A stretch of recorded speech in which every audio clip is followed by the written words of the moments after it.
భారత ఖోఖో చరిత్రలో సంచలనం నమోదైంది. భారత ఆటగాళ్లు సరికొత్త చరిత్ర సృష్టించారు.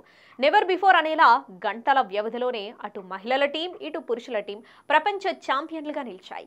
2 వరల్డ్ కప్లను భారత్ ఖాతాలో వేశాయి. న్యూఢిల్లీలోని ఇందిరాగాంధీ ఇండోర్ స్టేడియంలో నేపాల్తో జరిగిన తుది పోరులో భారత్ 54-36 తేడాతో గెలిచి జగజ్జేతగా నిలిచింది. ఈ టోర్నీలో ఒక్క మ్యాచ్ కూడా ఓడిపోకుండా ఫైనల్కు చేరిన భారత పురుషుల జట్టు కూడా అదే జోరును కొనసాగించింది.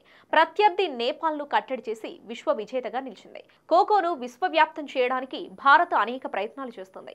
ఈ క్రమంలోనే తొలిసారి ప్రపంచ కప్ పోటీలు నిర్వహిస్తుంది. మొదటిసారి నిర్వహించిన ఖోఖో వరల్డ్ కప్ పోటీలో మహిళలు, పురుషులు ఇద్దరూ ఛాంపియన్లుగా నిలవడం విశేషం. ముందు జరిగిన మహిళల ఫైనల్ మ్యాచ్లో విజయం సాధించిన భారత్ విశ్వ విజేతగా నిలిచింది.